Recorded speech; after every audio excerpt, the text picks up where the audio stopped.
ఉద్యోగుల పట్ల రాష్ట్ర ప్రభుత్వం మాట్లాడుతున్న మాటలను ఎట్లా అర్థం చేసుకోవాల్సిన అవసరం ఉంది, ఎన్నికల ముందు ఇచ్చిన హామీల పరిస్థితి ఏంటి అనేది ఇప్పుడు ప్రశ్నార్థకంగా మారింది. దీనికి సంబంధించి మనతో మాట్లాడడానికి వాళ్ళ స్టూడియోలో చర్చలో జాయిన్ అవుతున్నారు ఉద్యోగ సంఘాల జేఏసీ చైర్మన్ మారం జగదీశ్వర్ గారు. గుడ్ ఈవినింగ్ అండి. జగదీశ్వర్ గారు, ఎట్లా అర్థం చేసుకోవాల్సిన అవసరం కనిపిస్తుంది ప్రధానంగా ముఖ్యమంత్రి మాట్లాడిన మాటల్ని?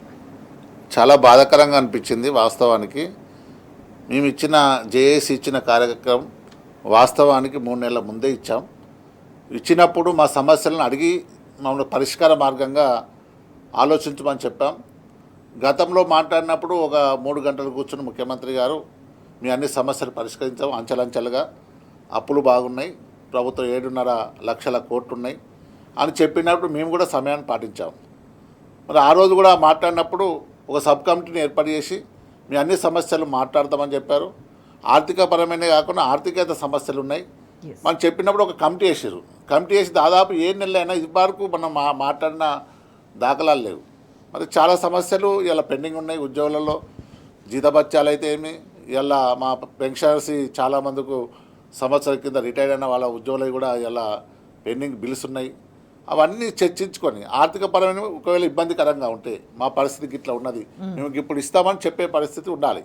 కానీ అట్లా లేకుండా ఇవాళ చాలా బాధాకరంగా అనిపిస్తుంది. వాస్తవానికి మేము చెప్పేది జూన్ 9th రోజు ఉద్యోగుల ధర్నా. వాస్తవానికి ధర్నా అంటే మనం ప్రభుత్వం మీద దండయాత్ర కాదు, అది మేము నిరసన ప్రకటిస్తామని చెప్పాం, అంచెలంచెలుగా ఉద్యమం చెప్పాం. కానీ కొన్ని పేపర్లలో సమరం మీద రాయడం వల్ల ఇక ప్రభుత్వం మీద సమరం చేస్తున్నారు, వీళ్ళు వ్యతిరేకం అనే ధోరణి, ప్రజలకు వ్యతిరేకం అని చెప్పారు. మరి ఉద్యోగులు చేరినప్పుడే మా జీతభత్యాలు యాక్చువల్గా ఉంటాయి. మరి 10 సంవత్సరం నెంబర్ స్టేట్మెంట్ అని తీసుకొని మా ఉద్యోగుల జీతభత్యాలు ఎంత మాకు వచ్చి 10%, 20% కలుపుకొని మరి రిటైర్డ్ అయిన ఉద్యోగులు ఇచ్చి ఇస్తారు. కానీ ఇన్ని రోజులు పెండింగ్ ఉండడం, గత ప్రభుత్వంలో కూడా పెండింగ్ ఉన్నాయి, 3 ఏళ్ళు పెండింగ్ ఉండే, అప్పుడు కూడా పెండింగ్ బిల్స్ ఉన్నాయి. ఈ ప్రభుత్వం కూడా ఇది కంటిన్యూ చేస్తుంది. మరి ఇలా 3 సంవత్సరాల నుంచి వెయిట్ చేస్తాం. మరి అలా మాట్లాడుతుంటూ మేము జీతాలు పెంచమని అడగలేదు, వాస్తవానికి ఏం బోనస్ కూడా అడగలేదు. మాకు వచ్చే జీతభత్యాలే మేము ప్రభుత్వాన్ని అడిగినాం. కానీ ఇలా అట్లా మాట్లాడడం అసలు మేము ఇంకా స్టార్ట్ చేయలేదు. జేఏసీ ఏర్పాటు చేసుకుంటాం, అన్ని సమస్యలు మాట్లాడుతున్నాం. మరి అంచెలంచెల ఉద్యమం స్టార్ట్ చేద్దాం. ఎవరైనా మాట్లాడినప్పుడు అంచెలంచెల ఉద్యమం ఉంటుంది. తెలంగాణ ఉద్యమం కూడా అంచెలంచెల చేసాం, అన్ని రోజులు చేసాం. కాబట్టి మరి ముఖ్యమంత్రి గారు కోరుతున్నాం, మా న్యాయమైన డిమాండ్స్ మీరు పరిష్కరించండి. పరిష్కరించలేనప్పుడు ఎప్పుడు పరిష్కరిస్తారు, ఎప్పుడు ఇస్తారని చెప్పే బాధ్యత ప్రభుత్వం తీసుకుంది. మీ ప్రభుత్వానికి వ్యతిరేకం కాదు, ఏ ప్రభుత్వానికి సపోర్టు కాదు, వ్యతిరేకం. ప్రభుత్వ ఉద్యోగులుగా ఏ ప్రభుత్వం ఉంటే ఆ ప్రభుత్వానికి అండగా ఉంటాం. మీరు తీసుకొచ్చే పథకాలను ప్రజల దృష్టికి తీసుకెళ్ళి ఈ నెంబర్ 1 స్థానానికి వచ్చే పరిస్థితి మా ఉద్యోగ సంఘాలుగా మేము ఉంటుంది. కానీ అంటే ఏం జరిగినా కూడా సరే, ముందుగా ఉద్యోగులు ఎఫెక్ట్ అవుతున్నారనేది ప్రధానంగా వినిపిస్తున్న వాదన. ఇప్పుడు ఖజానాకి జ్వరం వచ్చిందని ఉద్యోగులు పత్యం చేయాలంటే ఉద్యోగులే ఎందుకు ప్రతిసారి కార్నర్ అవుతున్నారనే ఒక ప్రధాన ప్రశ్న వస్తుంది. అదే బాధగా అనిపిస్తుంది. పత్యం చేయాలని ఇవన్నీ చెప్పడం అనేది. చాలామంది గత ప్రభుత్వంలో కూడా రాజకీయ నాయకుల జీతభత్యాలు పెంచుకున్న సందర్భం గుర్తు చేసుకున్నాం. మరి వాళ్ళు ఎవరు పత్యం చేసేది లేదు. ఇక చిన్న ఉద్యోగులు దాదాపు ఒక 5% ఉద్యోగులు చాలా మంచిగా ఉంటారు, 95% ఉద్యోగులు చిన్న పేదోళ్ళే ఉంటారు. వాస్తవానికి అవుట్సోర్సింగ్, కాంట్రాక్టు, అంగన్వాడీలు చాలా తక్కువ జీతం. మరి వాళ్ళను కూడా అట్లా చెప్పడం. మరి ఇలా పెండింగ్ బిల్స్ అయితే నిజంగా చూస్తున్నా దాదాపు 9,000 కోట్ల పెండింగ్ బిల్స్ ఉన్నాయి. మనం క్రమేణా ఆపుకుంటూ పోతుంటే అవి మనం చెల్లించే స్థితిలో కూడా ఉన్నాయి. వాస్తవానికి ఒక నెల ఆగితే 500 నుంచి 1000 కోట్ల దాకా పెరిగే ఆస్కారం ఉంది. రిటైర్డ్ అయిన ఉద్యోగులకు ఉన్నది. మీ ప్రభుత్వాన్ని అడిగాం, మీరు 3 మంత్ కమిటీ చర్చించారు, ఎప్పుడెప్పుడు ఇస్తారో కొంచెం ఇచ్చుకుంటూ పోతే మాకు కూడా వెసులుబాటు ఉంటుంది. ప్రజలు ఇబ్బందులు పడినప్పుడు ప్రజలను ఇబ్బంది చెప్పండి మనం చెప్తలేము. మరి ఎన్నికలలో అందరూ వాగ్దానాలు ఇచ్చారు, ప్రతిపక్షం ఉన్నప్పుడు అవి ఇస్తా ఇవి ఇస్తా అని చెప్తారు. ఏ ప్రభుత్వం అయినా మళ్ళీ ప్రభుత్వం వచ్చిన తర్వాత మేము ఇచ్చేలేని పరిస్థితి ఉందని చెప్తాను. ఇటువంటి ధోరణి పోవాలని నా ఉద్దేశం. ఇలా ప్రభుత్వ ఉద్యోగులుగా న్యాయంగా జీతభత్యాలు ఇవ్వాల్సిన బాధ్యత ప్రభుత్వానికి. ఎస్, అంటే మీకు ఎన్నికలకు ముందు మీకు ఇచ్చిన హామీలకి ఇప్పుడున్న పరిస్థితికి మీకు ఎటువంటి వ్యత్యాసం కనిపిస్తున్నది? ఎన్నికలలో వాళ్ళు కాంగ్రెస్ మేనిఫెస్టోలో కూడా పెట్టారు. ముఖ్యమంత్రి గారు అప్పుడు ఉన్న ప్రతిపక్ష నాయకుడిగా ఉన్నప్పుడు మేము సిపిఎస్ రద్దు చేస్తామని చెప్పారు, 3 నెలలని జీతభత్యాలు అన్నీ ఇస్తామని చెప్పారు. మరి పిఆర్ఎస్ కమిటీ వేస్తే పిఆర్ఎస్ కమిటీ కూడా ఇంప్లిమెంట్ చేస్తామని చెప్పి చాలా మట్టుకు అప్పుడు ఇస్తామని చెప్పారు. మరి ముఖ్యమంత్రి అయిన తర్వాత మనం కూర్చున్నాడు 3 గంటలు, దాదాపు 3 గంటల సేపు కూర్చొని మాట్లాడారు. మాకు ఇబ్బంది ఉన్నది, ఇట్లా ఉన్నది అన్నప్పుడు మేము కూడా సానుకూలంగా స్పందించాం. స్పందించి ఇలా 16 ఏళ్ళు కూడా ఇంకా మాట్లాడద్దు, గతంలో మాట్లాడలేదంటే మాట్లాడలేదు కాబట్టి ఇప్పుడు ఆ పరిస్థితి ఉన్నది. ఇప్పుడు అప్పుడున్న వాళ్ళు ఇయ్యలేదు అంటే వాళ్ళు ఇయ్యలేకుంటే ప్రతిపక్షంలో ఉన్నారు. మీరు ఇలా పాలకులుగా ఉన్నారు. మీరైనా ఇచ్చి పరిస్థితి తీసుకోండి. ఎందుకు ఇస్తలో చెప్పండి. ఇలా ఒక రిటైర్డ్ ఉద్యోగి రిటైర్డ్ అయిన తర్వాత ఆయనకు వచ్చే డబ్బులను వాస్తవానికి 40 లక్షల నుంచి 50 ఒక్కొక్కళ్ళకు 1 crore కూడా రావచ్చు. వాళ్ళు దాచిపెట్టుకున్న డబ్బులు వాళ్ళు రిటైర్ అయిన తర్వాత వాళ్ళ పిల్లల చదువుల కొరకు, పెళ్ళిళ్ళు చేయడానికో, ఇల్లు కట్టుకోవడానికో పెట్టుకున్న డబ్బులు దాదాపు సంవత్సరాల పెండింగ్ ఉంటే వాళ్ళ పరిస్థితి ఎట్లా ఉంటుందో ఇవి అర్థం చేసుకోవాలి. దాన్ని ఏదో వట్టికనే రాయితీగా ఇచ్చినట్టు మా ఉద్యోగుల డబ్బులే. ఇంత కష్టపడితే ఉద్యోగి ఆ ఒక నౌకరు తీసుకొస్తాడు. నౌకరు చేసిన తర్వాత ఆయనకు సమాజంలో బతకడానికి ఇవన్నీ మెయింటెనెన్స్ చేసే బాధ్యత ఉంటుంది. మరి అటువంటి పరిస్థితుల్లో ఇలా మాట్లాడడం నిజంగా మేము ఇంకా స్టార్ట్ చేయలేదు. వాస్తవానికి June 9th రోజులో మహాధర్నా కార్యక్రమం ఉంటుంది. ఆ ప్రెస్ నోట్ కూడా ఇచ్చాం. అలా అంచెలంచెల ఉద్యమం ఉంటుంది. మరి ఎట్లా చేస్తారు ఉద్యమం అంటే మహాధర్నా తర్వాత అంచెలంచెల ఉద్యమం ఉంటుంది. ఎట్లయితే తెలంగాణ ఉద్యమం ఎట్లా అయితే నడిపినామో మా నిరసనను అట్లా తెలియజేస్తామని చెప్పడం జరిగింది. మేము ప్రభుత్వానికి వ్యతిరేకం కాదు, మీరు చేసే పథకాలందరినీ ముందుకు తీసుకెళ్తున్నాం. ఎస్ అంటే ప్రధానంగా ఉద్యోగులు ఏ పథకం ఆపి ఇవ్వాలని కూడా ప్రశ్నలు సంధించిన సందర్భంగా అనిపిస్తున్నది. అంటే ఏం చేస్తారో ఉద్యోగులు అని ప్రశ్నించిన సందర్భంగా అనిపిస్తుంది. అంటే ఒక ముఖ్యమంత్రి స్థానంలో ఉండి ముఖ్యమంత్రి ఎంత బాధ్యత ఉండాలి, ముఖ్యమంత్రి భరోసా ఇవ్వాలి, కానీ ముఖ్యమంత్రి చేతులు ఎత్తేసినట్టుగా భావించాల్సిన అవసరంగా అనిపిస్తున్నదా ఇవాళ? మేము ఏ పథకాలు బంద్ చేయమని చెప్తలేము. మాకు న్యాయమైన మాకు వచ్చే హక్కు, రాజ్యాంగం ఇచ్చిన హక్కు మా జీతభత్యాలు ఇవ్వమని చెప్పాం. మీరు పథకాలు మిగిలిన డబ్బులు ఉంటే యాక్చువల్గా మిగిలిన బడ్జెట్ ఉంటే మీరు ఎన్ని డబ్బులు ఉంటే అన్ని పథకాలు పెట్టుకునే హక్కు మీకున్నది. మన దగ్గర ఆర్థిక పరిస్థితి లేనప్పుడు జీతభత్యాలు కూడా చేయలేనప్పుడు రేపు ప్రభుత్వంలో కూడా వేరే రాష్ట్రాలు కూడా జీతభత్యాలు ఇచ్చలేని పరిస్థితుల్లో ఉన్నప్పుడు వేరే వాళ్ళు కూడా మనం చూస్తారు. వాస్తవానికి రాష్ట్రంలో 2 DAలు తప్ప ఎవరికి ఎక్కువ పెండింగ్ లేదు. ఇది 5వ DA. మరి 5వ DA అంటే మళ్ళీ 6 నెలలు అయితే మళ్ళీ ఒక DA పెరుగుతుంది. మళ్ళీ ఇట్లా పోతుంటూ మన అప్పులు ఇంకా పెరుగుతుంటే పోతే తగ్గాయి. మేము కూడా ఒకటేసారి ఇవ్వమని చెప్తలేము. ఒక DA ఇచ్చినప్పుడు చాలామంది ఉద్యోగులు నన్ను హేట్ చేశారు. నాకు వాట్సాప్లో ట్రోలింగ్ చేసుకుంటూ ఒక DA ఒప్పుకుని వచ్చావా, మరి 2 DAలన్నా 3 DAలన్నా ఇచ్చారని చెప్పారు. ఇక చాలామంది ఉద్యోగులు ఫోన్ చేసుకుంటూ ఇబ్బందికరంగా మమ్మల్ని చేస్తారు. మాకున్న దాదాపు చెప్పాలనుకుంటే రోజు మాకు వచ్చే ఫోన్ 10:30 రాత్రి 10:30 వరకు ఇవే ఫోన్లు వచ్చి మా పరిస్థితి బాగలేదు, నేను క్యాన్సర్ పేషెంట్ను, నాకు మెడికల్ బిల్ రాలేదు, ఇలా రిటైర్డ్ ఉద్యోగి నేను చనిపోతాను అనుకుంటా మాకు మెసేజ్ పెట్టడం. కొందరైతే కోర్టు కూడా ఆశ్రయించారు. మరి కోర్టు కూడా ఆశ్రయించినప్పుడు కోర్టు కూడా ఇవ్వాలని చెప్పిన సందర్భాన్ని ఇలా ప్రభుత్వాన్ని గుర్తు చేస్తున్నాం. అంటే ఇప్పుడు మీకు సబ్ కమిటీ వేసుకున్నారు, సో దానికి ఒక కాలపరిమితి అనేది ఫిక్స్డ్గా పెట్టలేదు, మీకు ఒక పరిష్కారం కూడా దొరకట్లేదు. సో ఇప్పుడు ఏం జరగబోతుంది అని అనుకుంటున్నారు? మరి తాజాగా మరి ముఖ్యమంత్రి మాట్లాడిన మాటల్ని బట్టి సమస్యలు తొందరగా పరిష్కారం అవుతాయన్న హోప్ కంటే మరి ఇంకా దూరం జరిగిపోయినట్టుగానే కనిపిస్తున్నది. సో ఏం జరగబోతుంది అనుకుంటున్నారు? డిప్యూటీ సీఎం గారు మల్లు భట్టి విక్రమార్క గారు మాకు ఆ కమిటీకి చైర్మన్గా ఉన్నారు. అలాగే శ్రీధర్ బాబు గారు, అలాగే పొన్నం ప్రభాకర్ గారు ఆ కమిటీలో సభ్యులుగా ఉన్నారు. 3 మెన్ కమిటీ వేశారు. దానికి సలహాదారులుగా కేశవరావు గారిని వేశారు. మరి 7 నెలలు అవుతుంది. మేము కూడా చాలాసార్లు కలిసాం. ఈ టైం మాట్లాడదాం, ఆ టైం మాట్లాడదాం అన్నారు. దాన్ని కాలయాపన చేస్తున్నాం.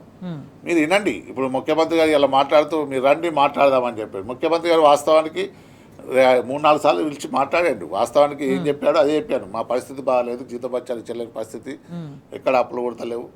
వాస్తవం కానీ మనం జీతాభత్యాలు అయితే ఇవ్వాల్సిన నిత్యావసర వస్తువులు ఇది ఉంది ఒకటి కదా. మనం పథకాలు అంటేనేమో మన దగ్గర ఉన్నప్పుడు మనం ఇసుకుంటూ పోతాం. మేము ఏ పథకాలు ఆపమని ప్రజలకు ఆపమని మేము చెప్పాము. మా జీతభత్యాలు ఇవ్వమని చెప్పండి. మేము ప్రజలకు సేవ చేసే సేవకులం. మీరు సేవకులే, మేము సేవకులమే. కానీ ప్రజలకు ఇవ్వమని ఆపని ఎవరికి చెప్పాం. మనం మాట్లాడుతుంటూ ఎవరికి మనం లొంగిపాటి ఉండం. ఉద్యోగ సంఘాలుగా గతంలో తెలంగాణ ఉద్యమం చేసినప్పుడు కూడా అప్పుడు ఉద్యమ నాయకులుగా మేము అందరం సపోర్ట్ చేశాం. తెలంగాణ వచ్చి సకల జన సమైనా సాగరహారమైనా ఆ రోజు సమయమైనా దాదాపు పోరాటంలో ముందున్న సంఘం టీఎన్జిఓ సంఘం అంటే చారిత్రక సంఘం. 80 సంవత్సరాల చరిత్ర ఉన్నది.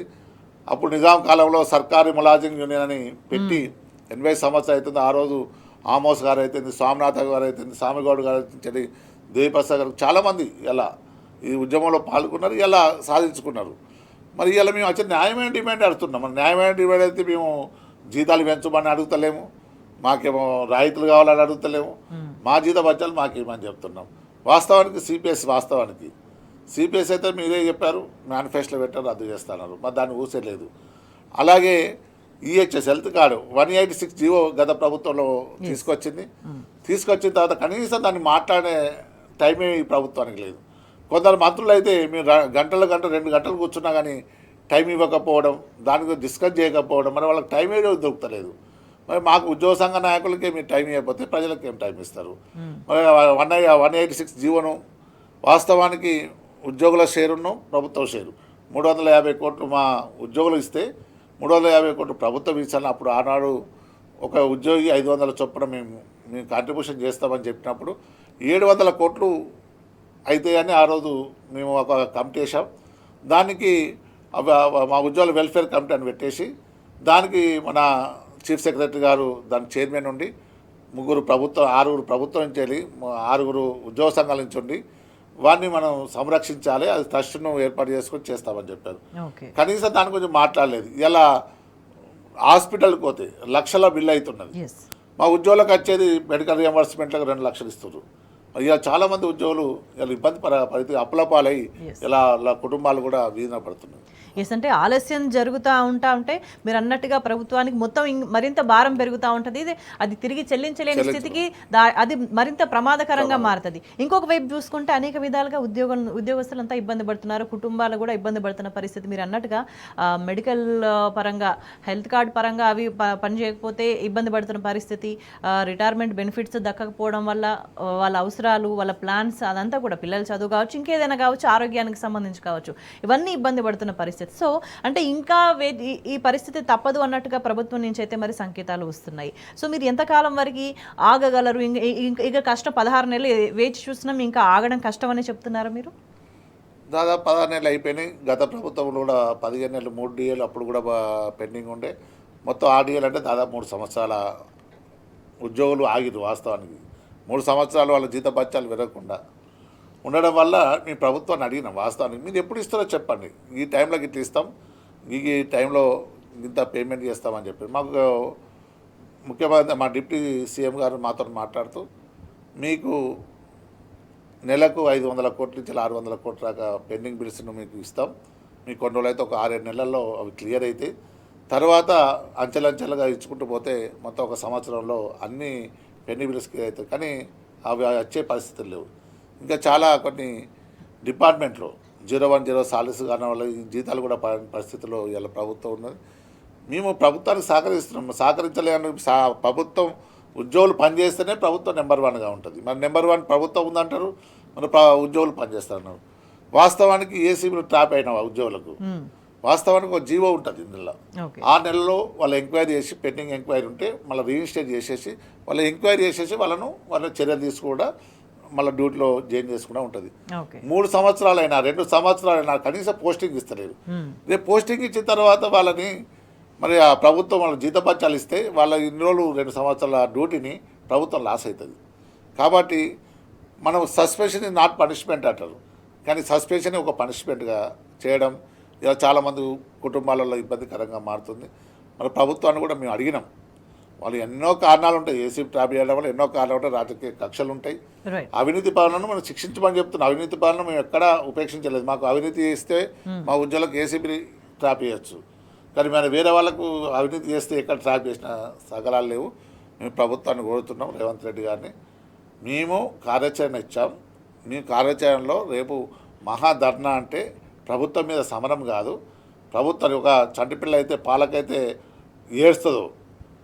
ఏడుస్తుంటే అమ్మ కోపానికి రాదు, ఎందుకంటే నా బిడ్డకు ఏదో పాలు ఇవ్వాలి అని ఆలోచించి ఆ పాలు ఇచ్చి పడుకోబెడుతుంది. అదేవిధంగా ఇప్పుడు రేవంత్ రెడ్డి గారిని అంటున్నాం, మీ ఉద్యోగులం,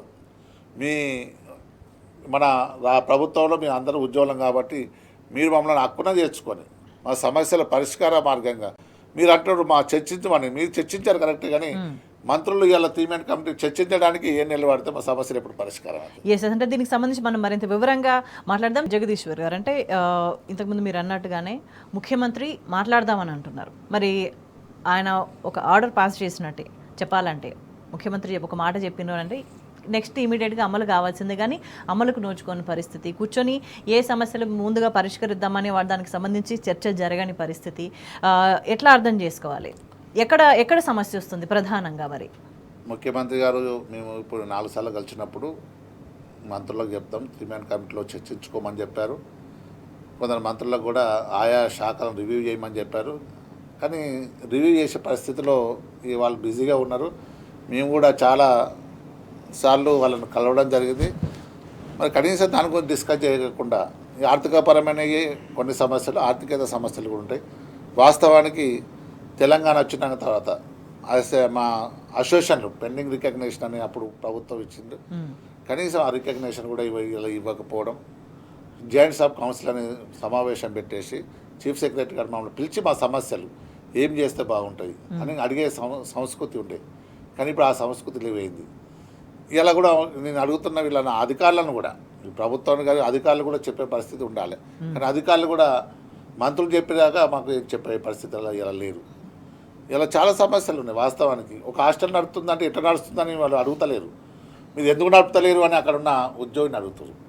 వాళ్ళకు కూడా చాలామంది ఇలా పెండింగ్ ఉన్న సమస్యలు, వాళ్ళకు కూడా ఇలా మళ్ళా వాళ్ళ మెస్ ఛార్జీలు కూడా రాకపోవడం, ఖర్చులు రాకపోవడం, ఇలా పంచాయతీ సెక్రటరీలు కూడా వాస్తవానికి గ్రామ పంచాయతీల్లో వాళ్ళే కూడా పెండింగ్ ఉండడం, ఇవన్నీ అధికారులు మాట్లాడి ప్రభుత్వం దృష్టికి తీసుకురావాలి. కానీ కొందరు అధికారులు మాట్లాడే పరిస్థితి కూడా లేకపోవడం వల్ల బాధాకరంగా ఉన్నది. మరి కొన్ని ఇలా వాస్తవానికి చాలామంది 3 సంవత్సరాల కింద సస్పెండ్ అయిన వాళ్ళు వివిధ కారణాల వల్ల వాళ్ళ పోస్టింగ్ ఇచ్చి ఎంక్వైరీ చేయండి. వద్దని లేదు చెప్తలేం కదా. ఎంక్వైరీ చేసేసి ఎంక్వైరీలో వాళ్ళు నిరసన చేస్తే వాళ్ళ ఉద్యోగుల నుంచి తొలగిస్తారా, లేకపోతే పనిష్మెంట్ ఇస్తారా, ఇవ్వండి. కానీ వాళ్ళకు ఏ పోస్టింగ్ ఇవ్వకుండా ఇలా చాలామంది మార్కెటింగ్ ఉద్యోగులను కూడా చాలామంది 130 మందికి మెమోలు ఇచ్చడం జరిగింది. మరి వాళ్ళు ఏం తప్పు చేశారు? గత ప్రభుత్వంలో ఏం తప్పు చేశారు? ఇప్పుడు ఏం చేశారు? అసలు వ్యవస్థ ఎట్లా నడుస్తుంది? ఒక అధికారి తప్పు చేసిందంటే దానికి ఎన్నో కారణాలు ఉంటాయి. రాజకీయ జోక్యం ఉంటుంది. ఏ ప్రభుత్వమైనా, ఈ ప్రభుత్వమైనా ఆ ప్రభుత్వమైనా ఏది కాదు. ఒక అధికారిని తీసుకురావాలంటే అక్కడ రాజకీయ నాయకుడు జోక్యం లేనిది ఒక అధికారి రాడు. మరి ఆయన తప్పు చేసి ఆయన తీసుకొచ్చింది కాబట్టి ఆయనకు ఫేవర్గా ఉంటాడు. మొత్తానికైతే అధికారులు ఇలా ఇబ్బంది పడుతున్నారు. అది కూడా మన ముఖ్యమంత్రి గారి దృష్టి తీసుకెళ్ళింది. దాన్ని కూడా చూడవలసిన బాధ్యత ముఖ్యమంత్రి గారి పైన ఉన్నది. మరి చాలా సమస్యలు పెండింగ్ ఉన్నాయి. వాస్తవానికి ఒక మంత్రి, ఒక ఐఏఎస్ ఆఫీసర్ ఆయన కింద ఉన్న వాళ్ళని కూర్చొని ఆ డిపార్ట్మెంట్ రివ్యూ చేస్తే చాలా సమస్యలు పరిష్కారం అవుతాయి. ఇవాళ వాళ్ళ కుటుంబం నిజంగా సస్పెన్షన్ అనేది నాట్ పనిష్మెంట్ అని రాస్తారు. ఆ సస్పెన్షన్ చేసిన వాళ్ళని 3 సంవత్సరాల నుంచి వాళ్ళ కుటుంబం ఎట్లా ఉంటుంది? వాళ్ళు సోషల్ బైకాట్ చేసినట్టయితే వాస్తవానికి మనం సస్పెన్షన్ చేసినట్టే ఒక సీట్ నుంచి ఒక పక్క సీట్కి తొలగించాలి. అంటే మన ఉద్యోగం నుంచి తొలగించడం లెక్క లేదు.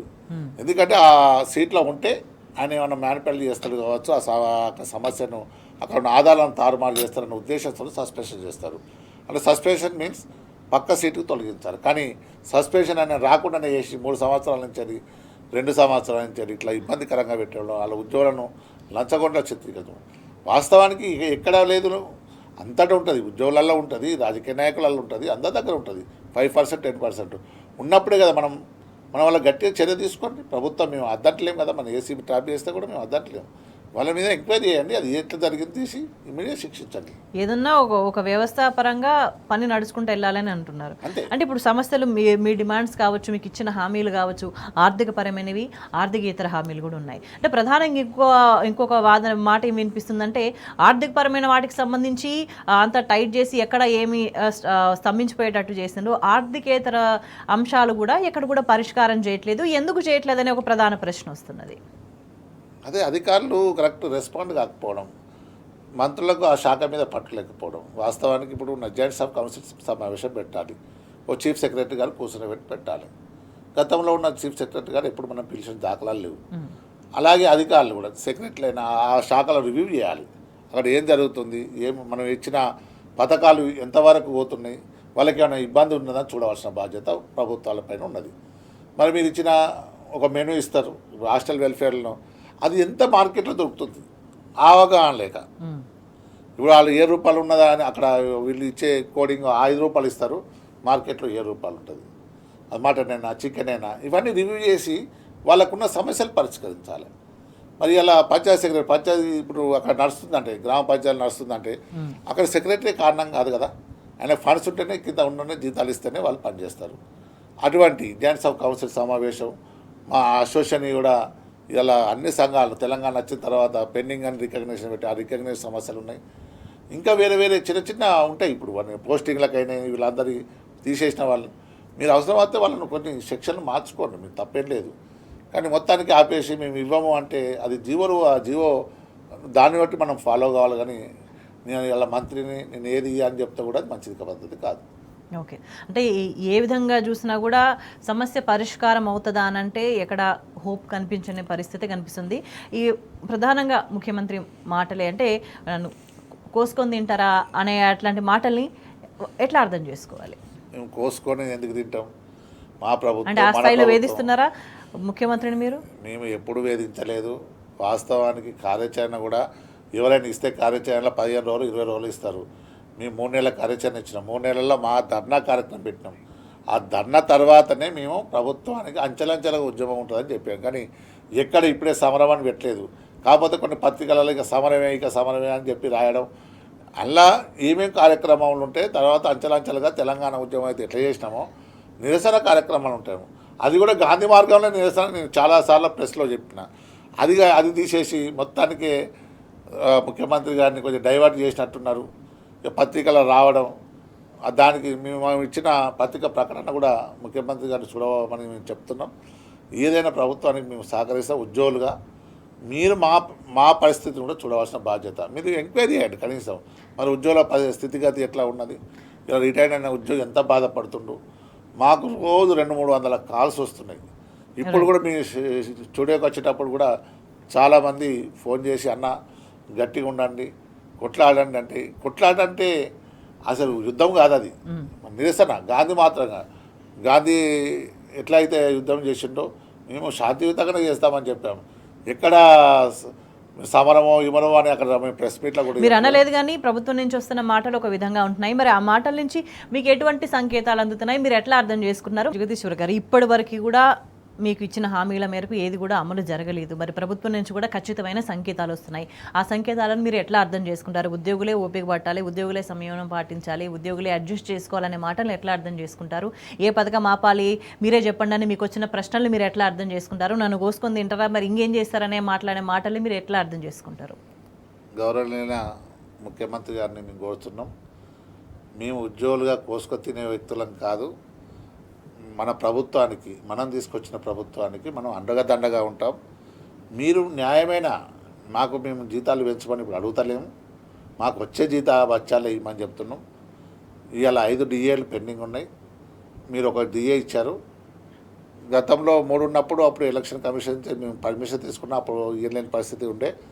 ఒకటి ఇచ్చారు కాబట్టి ఇంకో 2 డిఏలు ఇప్పుడు ఇమీడియట్లీ ఇచ్చేసి మిగతాయి పిఆర్స్లో కలపడానికి వీలుగా ఉంటుంది. కాబట్టి మీకు ఎప్పుడు వెసులుబాటు అవుతుంది, కనీసం పిలిచి మాట్లాడండి.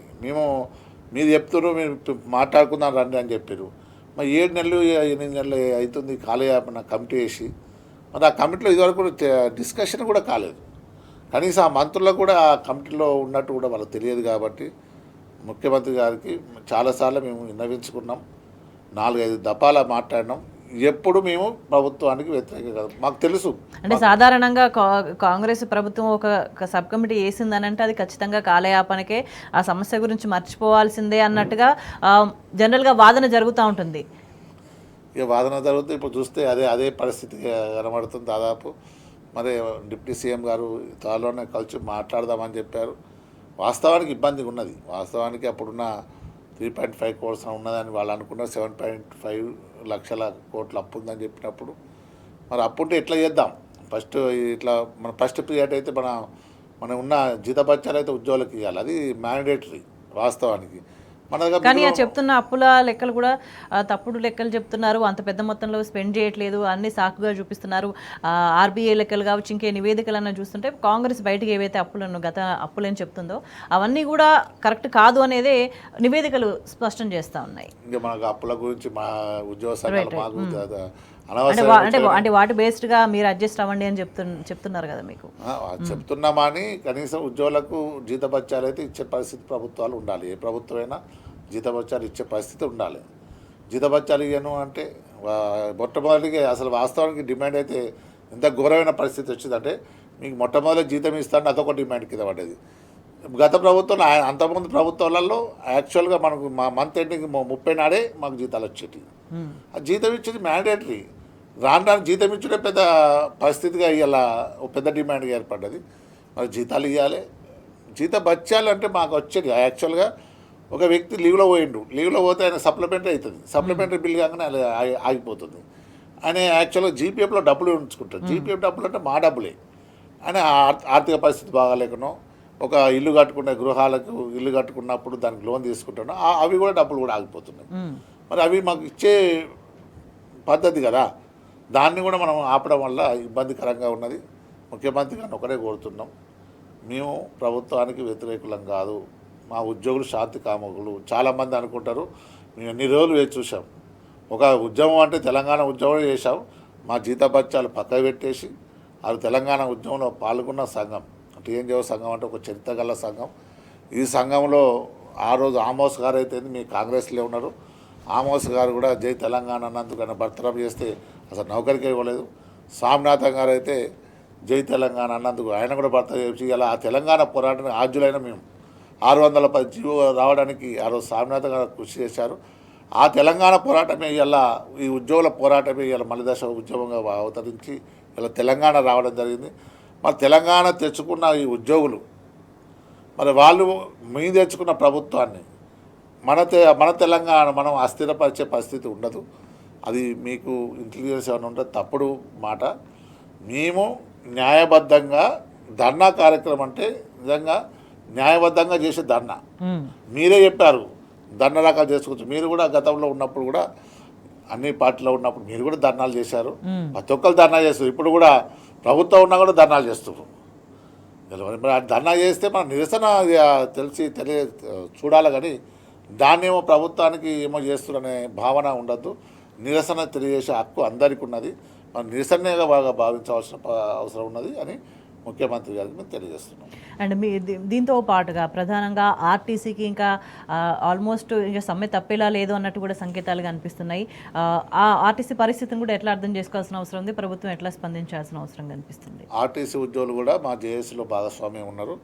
వాళ్ళు కూడా మాకు వచ్చారు మద్దతు తెలిపాలని. మేము కూడా జేఏసీలో ఒక చర్చించుకొని మాట్లాడదామని చెప్పాం. మేము ప్రభుత్వాన్ని కూడా కోరుతున్నాం, వాళ్ళ న్యాయమైన డిమాండ్లు పిలిచి మాట్లాడండి. పిలిచి మాట్లాడిన తర్వాత ఏం చేస్తామో ఏం చేయమో ఎందుకు చేస్తలేమో చెప్పే బాధ్యత ప్రభుత్వాన్ని పైన ఉన్నది. వాళ్ళకు సహకరిస్తే మేము కూడా వాళ్ళకి చెప్తాం, మీకు ఇట్లా ఉన్నది పరిస్థితి అని చెప్పే బాధ్యత తీసుకోమని ప్రభుత్వాన్ని కోరుతున్నాం. మరి అన్నీ వాస్తవానికి ఎలక్షన్లప్పుడు అన్నీ ఇస్తా అని చెప్తున్నారు. మళ్ళీ ప్రభుత్వాలు వచ్చిన తర్వాత ఏది ఇచ్చేలేని పరిస్థితి. ఈ పార్టీ ఆ పార్టీ అని కాదు, ఈ వ్యవహారంతో పోవాలి. న్యాయంగా ఇచ్చే వాళ్ళకి ఇవ్వండి. ఇవి ఇస్తాం అవి ఇస్తామని ప్రభుత్వం వచ్చిన తర్వాత ఏ ప్రభుత్వం ఆ ప్రభుత్వం ఈ ప్రభుత్వం ఏ ప్రభుత్వం కాదు, అన్ని దేశాన్ని కూడా ఇబ్బందికరంగా మారుతుంది. ఇది అన్ని రాష్ట్రాలలో ఇది వ్యాపిస్తుంది. అటువంటి ధోరణి మంచిది కాదు. రేపు మేధావులుగా చాలామంది ఇది మాట్లాడవలసిన అవసరం ఉన్నది. పనిచేసే వాళ్ళకే ఇవ్వండి. మాకు జీతం కూడా మేము పనిచేస్తేనే మాకు జీతం ఇవ్వండి. మా జీతభత్యాలు ఆపద్దని ముఖ్యమంత్రి గారికి కోరుతూ, మరి మీకు ఏ సమస్యలున్నా మా సమస్యలున్నా మీరు పిలిచి మాట్లాడండి. మీరు అక్కడేమో ప్రెస్లో పిలిచి రండి కూర్చుని మాట్లాడదామని చెప్పారు. మా సబ్ కమిటీ వేసి మీరే చేశారు, మీరే మరి మాట్లాడుతున్నారు. వాళ్ళ దగ్గర ఎన్నిసార్లు పోయినా అని మాట్లాడే పరిస్థితి లేదు. కాబట్టి మేము ముఖ్యమంత్రి గారిని కోరుతున్నాం, మీరు సబ్ కమిటీ త్వరలో కూర్చొని మాట్లాడండి. మీకు ఏ సమస్యలు మీరు పరిష్కరిస్తారు, ఏ సమస్యలు పరిష్కరించారు, ఎప్పటి వరకు పరిష్కరిస్తారు, ఎంతవరకు పరిష్కరిస్తారంటే ఉద్యోగులకు కూడా మేము కూడా చెప్పే బాధ్యత ఉంటుంది. మీకెంత ప్రెషర్ ఉందో ఉద్యోగ సంఘ నాయకులుగా మమ్మల్ని కూడా చాలా ఇబ్బందికరంగా చేస్తారు. అమ్ముడు వేరు అని చెప్తారు. గతంలో అలాగనే మాట్లాడు. ఇప్పుడు కొందరైతే అప్పుడు మాట్లాడలేదు, ఇప్పుడు మాట్లాడుతున్నారు. అప్పుడు కూడా 2018లో సకల సరూర్ నగర్లో ఒక పెద్ద సమావేశం వేసుకున్నాం. ఆ ఉద్యోగుల సభ పెట్టేసి ఆ రోజు ఉన్నప్పుడు మన కేసీఆర్ గారు కూడా అప్పుడు ముఖ్యమంత్రి ఉన్న పిలిచి మాట్లాడిండు. పిలిచి ఆ రోజు మాకు ఆ పిఆర్సీ అవన్నీ ఇచ్చిండు. మాట్లాడలేదు ఎందుకంటారు? అందరికీ మాట్లాడినాం. రైట్. అల్టిమేట్గా మేమేమి కోసుకు తినే వాళ్ళం కాదు, మాకు న్యాయంగా రావాల్సిన వాటిని మాత్రమే మేము అడుగుతున్నాము. మాట్లాడదామని కేవలం వేదికల మీద చెప్పడం కాదు, ఆచరణలో చూపించాలి. వీలైనంత త్వరగా కూర్చొని సమస్యలన్నీ కూడా పరిష్కరించాలి. మేము శాంతియుతంగా నిరసన తెలిపే హక్కు ప్రజాస్వామ్యబద్ధంగా మాకుంటుంది. సో జీతాలకు కూడా ఆందోళన చేసే పరిస్థితి ఉండకూడదు అని అంటున్నారు జగదీష్ రెడ్డి గారు. మరి మీరు అనుకున్నట్టుగా, మీరంతా కోరుకుంటున్నట్టుగా మరి ఇచ్చిన మేరకు ఈ హామీలన్నీ కూడా వీలైనంత త్వరగా అమలు కావాలని కోరుకుంటాం. మా స్టూడియోకి వచ్చి మీ అభిప్రాయాలు తెలియజేసినందుకు thank you so much. It's all for now. Stay tuned.